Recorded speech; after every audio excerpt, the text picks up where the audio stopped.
লাভ জেহাদিক encounter Cachar আৰক্ষীৰ গুলীত আহত মন্নান নামৰ লাভ জেহাদী জানিব পৰা মতে কাছাৰ জিলাৰ লক্ষীপুৰ সমষ্টিৰ বিন্দাকান্তিৰ মন্নান নামৰ এজন যুৱকে এগৰাকী হিন্দু যুৱতীক অপহৰণ কৰি লৈ গৈছিল।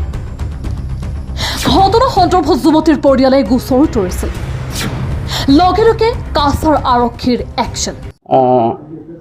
ৰাতিৰ সুযোগ লৈ তেওঁ পলাই যাবলৈ চেষ্টা কৰে আৰু সেই সময়তে পুলিচে তেওঁক বিলো দ্য নি আৰু তেওঁক এটা ফায়াৰ কৰিবলৈ কাৰণে বাধ্য হয়। যোৱা নিশা আৰক্ষীয়ে অভিযান চলাই মন্নানক কৰায়ত্ব কৰাৰ লগতে উদ্ধাৰ কৰে যুৱতীক। স্বাস্থ্য পৰীক্ষাৰ উদ্দেশ্যে লক্ষীপুৰ BHPCলৈ ৰাওনা হৈছিল আৰক্ষীৰ দল। মাজ ৰাস্তাত প্ৰস্তাৱৰ বাবে গাড়ী ৰখোৱাৰ অনুৰোধ কৰিছিল মন্নানে। আৰক্ষীয়ে গাড়ী ৰখোৱাৰ লগে লগে এগৰাকী আৰক্ষী বিষয়াক আক্ৰমণ কৰি পলায়নৰ চেষ্টা কৰে মন্নানে। আৰক্ষীয়ে বাৰে বাৰে আত্মসমৰ্পণৰ অনুৰোধ জনায় যদিও তীব্ৰ বেগেৰে পলায়নৰ চেষ্টা মন্নানৰ। উপায়ন্তৰ হৈ আৰক্ষীৰ গুলী চালনা। ভৰি গুলীবিদ্ধ হোৱাত পলায়নত বিফল হয় মন্নান। মন্নানৰ লগতে ঘটনাত আঘাতপ্ৰাপ্ত আৰক্ষী বিষয়াক শিলচৰ চিকিৎসা মহাবিদ্যালয়লৈ প্ৰেৰণ কৰা হৈছে বুলি জানিব পৰা গৈছে।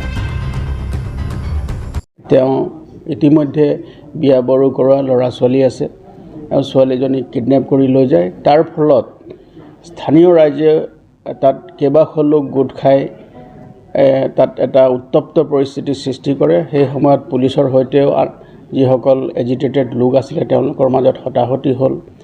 আৰু ইতিমধ্যে যিজন ব্যক্তি যিজন ব্যক্তি তেওঁৰ নাম হ'ল মানান আহমেদ, তেওঁৰ বয়স 32 বছৰ। তেওঁ সেই ছোৱালীগৰাকীক কিডনেপ কৰি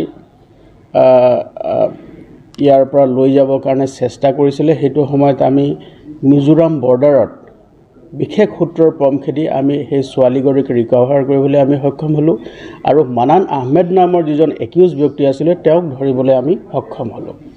আৰু ৰাতিয়ে আমি যেতিয়া সেইজন ব্যক্তিক আমি লৈ আহোঁ বাছকান্দি আউটপোষ্টত যেতিয়া লৈ অহা হয়, বাছকান্দি আউটপোষ্টলৈ লৈ অহা হয়, সেইটো সময়তে ৰাতি প্ৰায় 2টা বজাত যেতিয়া তেওঁক চিকিৎসাৰ কাৰণে লৈ যোৱা হয়, মানে নৰ্মেল চিকিৎসাৰ কাৰণে যেতিয়া লৈ যোৱা হয়, সেই সময়ত শিৱপুৰ নামৰ এটা অঞ্চলত, মৰগাং শিৱপুৰ বাছকান্দিৰ এটা অঞ্চলত তেওঁ আমাৰ আৰক্ষীৰ যিজন কৰ্তব্যৰত কনষ্টেবল আছিলে তেওঁক আঘাত কৰি তেওঁ পলাই যাবলৈ চেষ্টা কৰে। আৰু পলাই যাবলৈ চেষ্টা কৰি তেওঁ বহু দূৰ দৌৰি যায়। পুলিচে তেওঁক বাৰম্বাৰ তেওঁক ৰ'বৰ কাৰণে নিৰ্দেশ দিয়ে। তেওঁক ৰ'বৰ কাৰণে ৱাৰ্ণিং দিয়াৰ পিছতো তেওঁ নৰৈ তেতিয়া পুলিচে উপায়ন্তৰ হৈ এটা ব্লেংক ফায়াৰ কৰে। আৰু ব্লেংক ফায়াৰ কৰাৰ পিছতো যেতিয়া তেওঁ নৰয় আৰু তেওঁ ওচৰতে মানে যিটো পথাৰ আছিলে আৰু ৰাতিৰ সুযোগ লৈ তেওঁ পলাই যাবলৈ চেষ্টা কৰে আৰু সেই সময়তে পুলিচে তেওঁক বিলো দ্য নি আৰু তেওঁক এটা ফায়াৰ কৰিবলৈ কাৰণে বাধ্য হয়। শিলচৰৰ পৰা জাকিৰ হুছেইনৰ ৰিপৰ্ট, সুহানা লাইভ।